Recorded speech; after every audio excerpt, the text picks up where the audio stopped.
Hello, all of you. I hope you and your family are healthy and doing good. Today, we are here for a geography class of fundamentals of human geography for class 12th NCRT, and that is this book. So this is a revision series for 1 month where we would be trying to complete both the books of class 12th geography. This is a revision series, so if you want to have a detailed study, you can refer to the videos which have complete information. So, my name is Prachi Soni, and I am a teacher in Gandhi Senior Secondary Public School. I teach geography, and today we would start with our first chapter, that is human geography, nature, and scope. So, first we would be completing this book, and then the other book, that is the Indian People and Economy.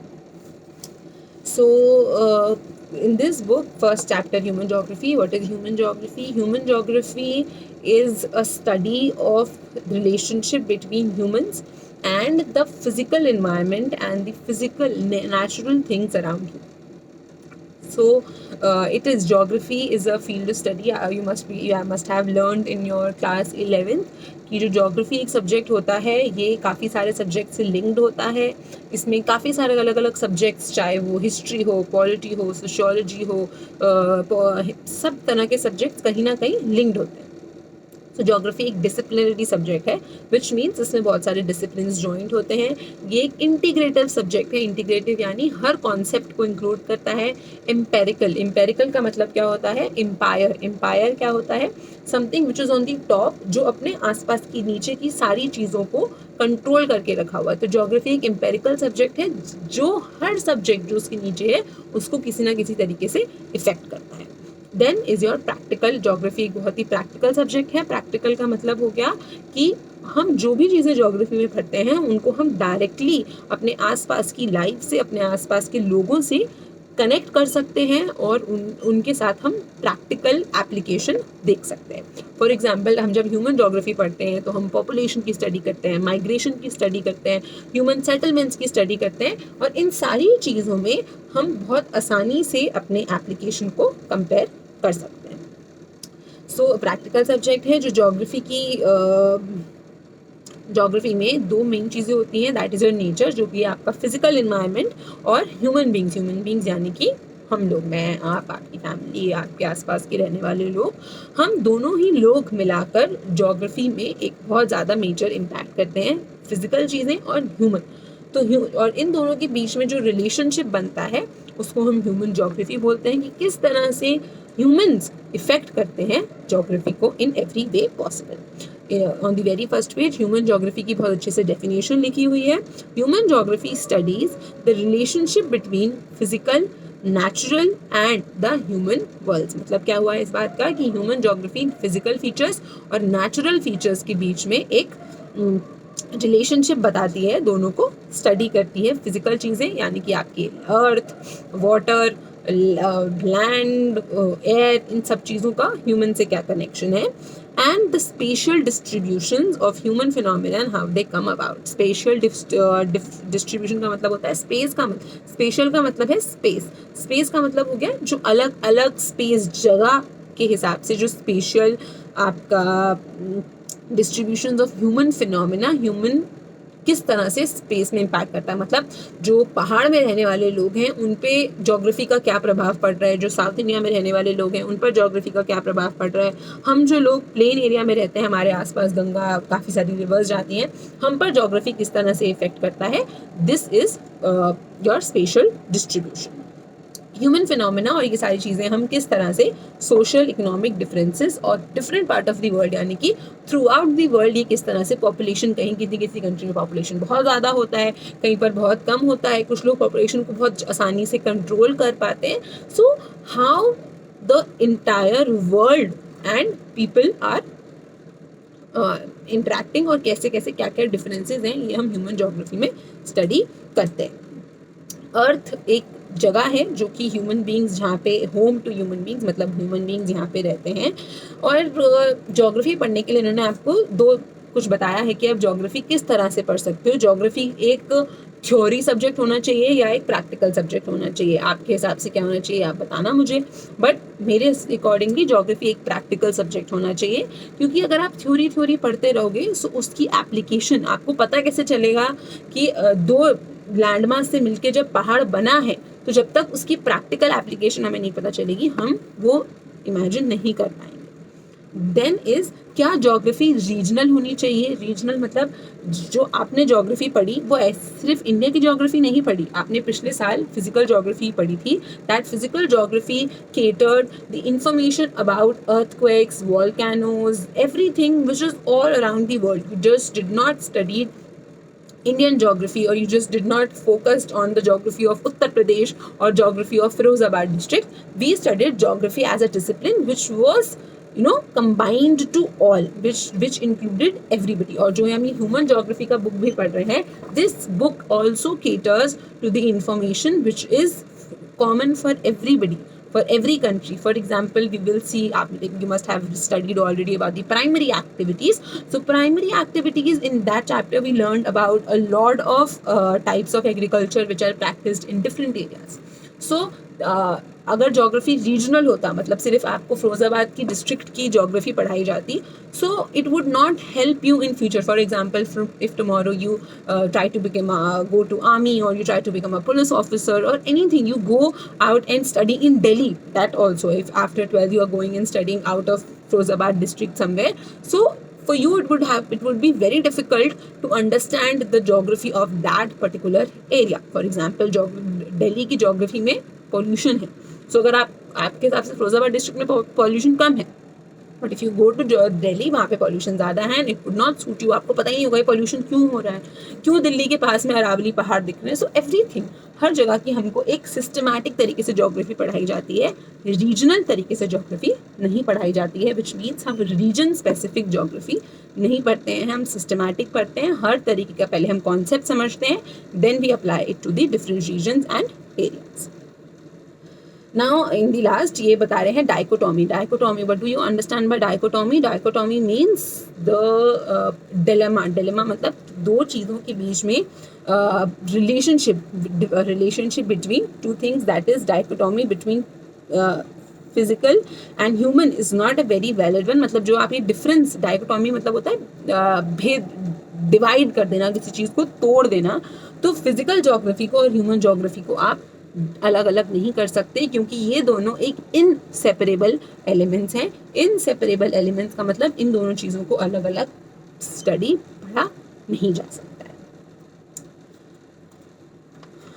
Next, in the next page ये बता रहे हैं कि किस तरह से geography अर्थ को आप हर चीज़ को आप अपने ह्यूमन बॉडीली से कंपेयर कर सकते हो. For example, if you talk, हम अर्थ को फेस ऑफ द अर्थ बोलते हैं. मतलब जब आप व्हेन यू ड्रॉ, आप अर्थ को गोल बनाते हो, फिर उसके आसपास एरिया बनाते हो. So how do you study it? As face of earth we call eye of the storm. Storm क्या होता है? जो बवंडर आता है उसके बीच में एक गैप होता है जो थोड़ा सा शांत इलाका होता है, that is known as the eye, मतलब जिसके आसपास सब चीज़ें रिवॉल्व करती हैं. तो eye of the storm. Mouth of the river का मतलब रिवर कहाँ, नाउ दो चीज़ें होती हैं, एक होता है सोर्स ऑफ द रिवर और एक होता है mouth of the river. Source मतलब होता है जहाँ से रिवर ओरिजिनेट होना शुरू करती है, और माउथ ऑफ द रिवर वो जगह जहाँ पे वो नदी पानी, समुद्र, ओशन या सी में जाकर मिल जाती है, उसको हम माउथ ऑफ द रिवर कहते हैं. स्नाउट यानी कि नोज ऑफ द ग्लेशियर. अगर आपने देखा हो तो जो ग्लेशियर्स होते हैं ऐसे बाहर की तरफ उनका निकला होता है, that is known as snout of the glacier. Neck of the isthmus. Neck of the isthmus. Isthmus क्या होता है? एक तरीके का आइलैंड होता है, और ऊपर से चौड़ा होता है, बीच से काफ़ी पतला होता है, एंड देन नीचे फैला होता है. That is known as the neck of the isthmus. Profile of the soil. हम सॉइल को पढ़ते हैं टॉप सॉइल, जो बड़े बड़े पत्थर वाले अजीब अलग अलग तरीके के जो सॉइल के लेयर होते हैं उनको भी प्रोफाइल ऑफ द सॉइल बोलते हैं. तो ये क्या है? हमने ह्यूमन के एलिमेंट्स को नेचर के एलिमेंट्स के साथ कंपैरिजन किया हुआ है. सो आर्टरीज ऑफ सर्कुलेशन बोला है कि जो आपके ये रोडवेज, रेलवेज, वाटरवेज, ये जितनी भी चीज़ें हैं ये क्या हैं? ये आर्टरीज ऑफ सर्कुलेशन है. आर्टरीज ऑफ सर्कुलेशन का मतलब होता है किस तरह से जो हम आर्टरीज, आपकी बॉडी में आर्टरीज होती है ना, आर्टरीज एंड वेन्स जो आपके दिल से खून को पूरे बॉडी में लेके जाती हैं और पूरी बॉडी से जो गंदा खून है वो वापस आपके दिल तक लेकर आती हैं. तो arteries of circulation, arteries take pure blood और good blood to your body. So arteries of circulation मतलब जो जिसकी वजह से इकोनॉमी चल रहा है, जिसकी वजह से आपका कंट्री चल रहा है, that is known as arteries of circulation. हम ये roadways, railways, airways, waterways, communication के जो तरीके होते हैं उनको बोला गया है. सो इसका मतलब क्या है, जो ये इन सब चीज़ों से आपको क्या बताना चाह रहे हैं कि जो नेचर और ह्यूमन बींग्स हैं वो बहुत इंट्रिकेटली इंटरट्वाइंड. इंट्रिकेटली इंटरट्वाइंड का मतलब होता है बहुत एक्सेसिव तरीके से, बहुत ही डीप तरीके से, बहुत ही स्ट्रांगली एक दूसरे के साथ इंटरट्वाइंड. इंटरट्वाइंड मतलब होता है जो चीज़ें आप ऐसे लूप बनाते हो उसको इंटरट्वाइंड बोलते हैं, मिले हुए हैं. फिर ज्योग्राफी की कुछ डेफिनेशंस दी हुई हैं. ह्यूमन ज्योग्राफी एक सिंथेटिक स्टडी है जो आपको ह्यूमन सोसाइटीज़ के बारे में और अर्थ के सरफेस के बारे में बताती है. सिंथेसिस का मतलब होता है प्रोसेसिंग, कि अर्थ और ह्यूमन बींग्स किस तरह से प्रोसेस करते हैं. सिंथेसिस ऑफ ह्यूमन ज्योग्राफी के बारे में बात हो रही है. Then dynamism of geography. ये ज्योग्राफी एक ऐसा सब्जेक्ट है जो कंटिन्यूसली चेंज होता रहता है, कुछ भी फिक्स्ड नहीं है. आज भी हमें पता है कि आज भी जो माउंट एवरेस्ट है उसकी हाइट बढ़ रही है. तो क्या है, ये ज्योग्राफिकल फीचर है which is continuously and ever changing, हमेशा चेंज होता रहता है.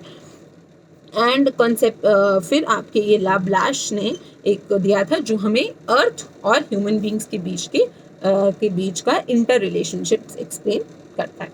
Now nature of human geography. Human geography एक इंटर रिलेशनशिप बताती है फिजिकल एनवायरनमेंट के बीच का और सोशल कल्चरल एनवायरनमेंट का, created by human beings through mutual interaction with each other. मतलब जब ह्यूमन और फिजिकल एनवायरनमेंट का आपस में इंटरेक्शन हुआ, जब वो मिले, तो उस चीज़ से ह्यूमंस पे क्या इम्पैक्ट पड़ा और ह्यूमंस ने नेचर पे क्या इम्पैक्ट डाला. तो दोनों चीज़ों को जब हम स्टडी करते हैं, that is your human geography. So बहुत सारी चीज़ें होती हैं ज्योग्राफी में. लैंड फॉर्म्स, अलग अलग तरीके की soils, climate, water, natural vegetation, अलग अलग तरीके का flora and fauna. All these things, these are the elements जो नेचर में कंबाइन करते हैं. और इन चीज़ों को हमने चेंज कैसे किया, ह्यूमन बींग्स ने इसमें अपना इम्पैक्ट कैसे डाला. हम लोगों ने बनाए houses, villages, rail road networks, industries, farms, ports, items of our daily use and all other elements of material. Culture have been created by human beings using the resources provided by physical environment. While physical environment, जैसे physical environment लोगों पे impact डालता है, उसी तरीके से human beings physical environment पे काफ़ी strong impact डालते हैं. Now दो कॉन्सेप्ट जो कि बहुत ज़रूरी है इस बुक के, दैट इज इस चैप्टर में से भी, that is naturalisation of humans and humanisation of nature. तो वर्ड से ही हमें समझ में आ रहा है, नेचुरलाइजेशन का मतलब वो प्रक्रिया, द प्रोसेस, जिस चीज़ के थ्रू हम किसी चीज़ को नेचुरल बना दें उसको बोलते हैं naturalisation. And humanisation is a process जिस चीज़ के थ्रू हम किसी चीज़ को इतना चेंज कर दें कि वो ऐसा लगे कि एकदम से ह्यूमन मेड है या फिर आर्टिफिशियल है. सो नेचुरलाइजेशन ऑफ ह्यूमंस का मतलब हो गया कि किस तरह से जो ह्यूमंस हैं उन पर नेचर ने अपना प्रभाव डाला है. मतलब इसमें इस नेचुरलाइजेशन ऑफ ह्यूमन के केस में कौन ज़्यादा स्ट्रांग हुआ, नेचर ज़्यादा स्ट्रांग हुआ. और ह्यूमनाइजेशन ऑफ नेचर की में कौन ज़्यादा स्ट्रांग हुआ, ह्यूमन ज़्यादा स्ट्रांग हुआ. So human beings interact with their physical environment with help of technology. हम अपने आसपास की चीज़ों से, फिजिकल नेचर वगैरह से हम किस तरह से इंटरेक्ट करते हैं with the help of our technology. जो भी हमारे पास अवेलेबल टेक्नोलॉजी होती है उसके थ्रू हम आसपास की चीज़ों से इंटरेक्ट करते हैं. सो जैसे आपके पास ह्यूमिडिटी मेजर करने के, एयर प्रेशर मेजर करने के लिए बैरोमीटर होता है, अर्थक्वेक की इंटेंसिटी को मेजर करने के लिए रिक्टर स्केल होता है, एंड अर्थक्वेक आने वाला है या नहीं आने वाला है उसके लिए सीस्मोग्राफ होता है. तो ये क्या है, ये हमने टेक्नोलॉजी डेवलप कर लिया है अपनी अर्थ को बेटर तरीके से समझने के लिए. अपने नेचर को, अपने आसपास की चीज़ों को समझने के लिए। आपके फ़ोन में गूगल एक वेदर फोरकास्टिंग देता है जिसमें वो बताता है धूप तेज़ होगी, कितना टेम्परेचर होगा, बारिश होने की पॉसिबिलिटी है या फिर नहीं है. All these things are coming because we humans have developed a technology which is providing us these resources. Now, how technology has loosened shackles of environment to human being. Question का मतलब ये हुआ कि किस तरह से टेक्नोलॉजी ने, shackles होती हैं बेड़ियाँ, चेन, जो ह्यूमंस जो नेचर की वजह से बंधे हुए थे, मतलब वो जो नेचर जैसा कहेगा, अगर बारिश आ रही है, बहुत तेज नदी ने अपना भाव बदल लिया, तो लोग वहाँ से, उनको गांव खाली करके छोड़ के शिफ्ट होना पड़ता था क्योंकि नेचर इतना ज़्यादा स्ट्रांग था. बट टेक्नोलॉजी के आने के बाद हमने किस तरह से नेचर को ओवर पावर कर दिया. नेचर ने हमको जिन चेन से बांध के रखा हुआ था, जिन बेड़ियों से बांध के रखा हुआ था, we crossed over that and we created technology which helped us to control nature according to our needs. So technological development, कितनी टेक्नोलॉजी डेवलप हुई, this indicates your cultural development which means is your culture. For example, if we compare the technological development of USA is very good. They are very developed, they are very technologically advanced, and that is why their culture is advanced. They culturally are performing well. सबका culture सबके लिए बहुत ज़रूरी होता है. Our Indian culture is important to us, but still technology defines कि आपकी cultural development कितनी होगी. फॉर एग्जाम्पल, उनके पास बहुत अच्छी टेक्नोलॉजीज़ हैं, वहाँ पे वुमेन की condition is better. Although they have their problems, they are still against blacks. The people of USA are still fighting for black rights, racism, but their technology is better and somehow they are culturally good. So technology बताती है कि आपकी culture कैसा है. ये हमको technology, with the help of technology we can better understand the natural laws. Natural laws मतलब how nature works, how can nature impact our lives. That also we study from with the help of technology. So for recently हमने DNA के through आप you are सब हर किसी को vaccines लग रहा है, and if you are 18 plus I would still request you please go and have your vaccines done. So this, how did we got to know that this vaccine can work on you? We studied, there was research, there was development. जो virus आया, virus was a phenomena, it was a natural, there are theories that it was not natural, yeah, it was something sent by Chinese to us, but still virus is something which is natural. Virus, bacteria, it's a natural thing. It's small virus जिसको आप अपनी आंखों से naked eye से देख भी नहीं सकते हो. It has change the entire dynamics of the world. पूरा वर्ल्ड को उसने हिला कर रख दिया है. सो क्या हुआ, ये हमने जो नेचर के साथ इतना छेड़खानी किया and nature reverted it back towards. So with हमने जो बॉडी की स्टडी करी, we studied about immunity, we studied about how antibodies develop in our body. That is when we developed a vaccine which helps human beings fight the virus, external virus which attacks our body. So इस तरह से जब आपने DNA की study करी, आपने genetics के बारे में पढ़ा, तो हमको वो डिजीजेस के बारे में पता चला. And once we got to know about disease, then we got to know कि हम इन डिजीज को कैसे ख़त्म कर सकते हैं. सो टेक्नोलॉजी हमको हेल्प करती है. इसी में इन्होंने एक कॉन्सेप्ट दिया हुआ है जिसका नाम है environmental determinism. Now what does environmental determinism means? Determine करना मतलब कोई चीज़ जिसकी वजह से आप, मैं बोल रही हूँ, आप डिटरमाइन हो जाओ, बहुत ज़्यादा डिटर्मिनेशन बना लो कि आप बहुत फोकस्ड हो जाओ. तो इन्वायरमेंटल का डिटर्मिनेशन मतलब हो गया कि इन्वायरमेंट आपको इस तरह से कंट्रोल कर रहा है कि वो आपसे चीज़ें करा रहा है. फॉर एग्जाम्पल, जो प्रिमिटिव सोसाइटीज़ कौन सी सोसाइटीज़ होती हैं? वो सोसाइटीज़ जो बहुत बेसिक तरीके से अपनी लाइफ को जीती थी, जिनकी बहुत मेजॉरिटी ऑफ नीड्स नहीं थी, लिमिटेड नीड्स थी, नेचुरल चीज़ों से उनका सेटिस्फैक्शन उनको मिल जाता था.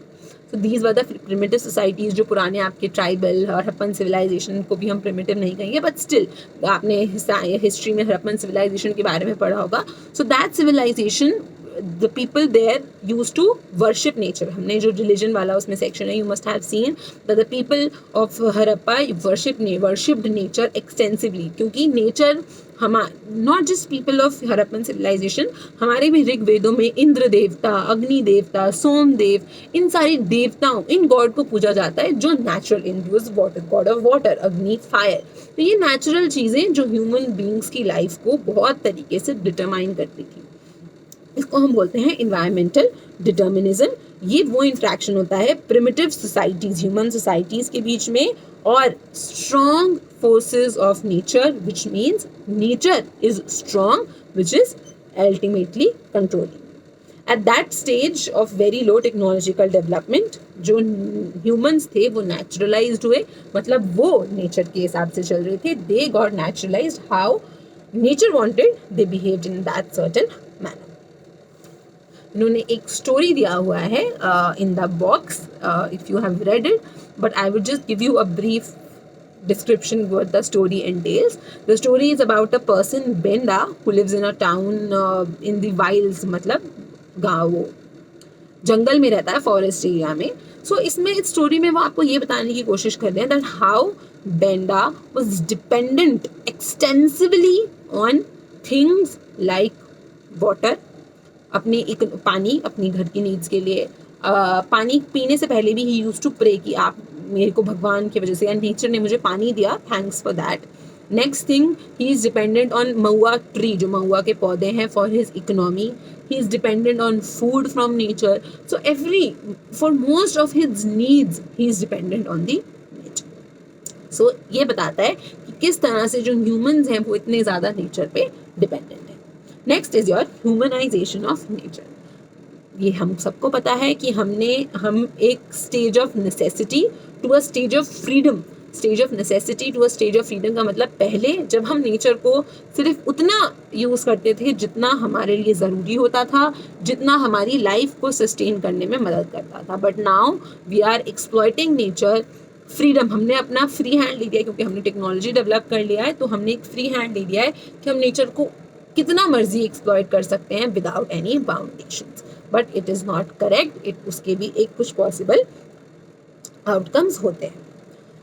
सो पीपल बिगिन टू अंडरस्टैंड कि जो इन्वायरमेंट है और जो फोर्सेस ऑफ नेचर है उनको टेक्नोलॉजी के साथ और टाइम के साथ कंट्रोल किया जा सकता है. हमको ये चीज़ें पता चल गई, और जब हम पता चली तो हमने कंट्रोल करना शुरू भी करा. इस फिनोमेना को बोलते हैं पॉसिबिलिज्म. पॉसिबिलिज्म का मतलब, अब मैंने आपको पॉसिबिलिटीज़ यानी कि अपॉर्चुनिटीज़ आपके सामने, मैं आपको बोलूँ आपके लिए पॉसिबल है. यू हैव अ ऑप्शन कि आप you can go out, you can go to Delhi, you have a option that you can swim around, you can fly in the air, हर कुछ कर सकते हो आप. मैं आपको ये सारी ऑप्शंस दे रही हूँ, पॉसिबिलिटी. तो आप सारी पॉसिबिलिटीज़ को बोलोगे हाँ मुझे भी चाहिए, मुझे ये भी चाहिए, ये भी चाहिए, because we human beings, we are a greedy beings, और हम हर चीज़ को अपने हिसाब से चेंज करने की कोशिश करते हैं. So we move from a stage of necessity to a stage of freedom where we tried to control everything around.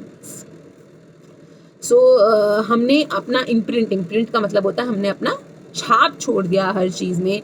जैसे कि हमने हाईलैंड्स पे, आप देखो आज आप जम्मू कश्मीर लद्दाख भी घूमने जाओगे, वहाँ भी लोगों ने होटल्स वगैरह बना लिए हैं. इतने डिफ़िकल्ट टेरेन्स में हमने रोड्स बना लिए हैं वहाँ पे, हमारी आर्मी ने, बॉर्डर रोड ऑर्गेनाइजेशन ने. सो हम नेचर को हर तरीके से कॉन्कर करने की कोशिश कर रहे हैं. हमने अर्बन स्प्रॉल्स बना लिए हैं, फील्ड्स बना लिए हैं. हम हर जगह पे कोशिश करते हैं कैसे भी खेती हो जाए. पास्चर लैंड्स बना लिए हैं. सैटेलाइट्स, नॉट सिर्फ अर्थ पे ही नहीं, हमने स्पेस को भी पूरी तरीके से अपना एक आजकल ऐसा बोला जाता है कि देयर वर 3 चीज़ें होती थी, जैसे कि earth, land, water and air. Now 4th thing भी इंक्लूड हो गई है जिसको बोला जा रहा है स्पेस. अब लोग पहले 3 पानी पे, ज़मीन पे, या फिर आप पानी के लिए, हवा के लिए लड़ते होंगे, but now you have a 4th dimension which is your space. तो हमने स्पेस में भी नहीं छोड़ा है, हम स्पेस को भी हर तरीके से इम्पैक्ट करने की, कैप्चर करने की कोशिश कर रहे हैं. This is known as possibilism. And slowly nature जो है वो ह्यूमनाइज्ड हो जाता है. ह्यूमनाइज्ड का मतलब हो गया कि जो नेचर है वो ह्यूमंस के हिसाब से पूरी तरीके से चेंज हो गया है। फिर इसने भी एक स्टोरी दिया हुआ है अबाउट अ गर्ल कॉल्ड करी, जो काफ़ी ट्रोंडियम जगह पे, काफ़ी ठंडी जगह है, वहाँ पे वो रहती है। और ये दिखा रहा है, इस स्टोरी से हमको पता चल रहा है that how the person changed. You get these questions in your examination of write a case study on how humans changed nature or how nature got humanized. So Curry, what did Curry do?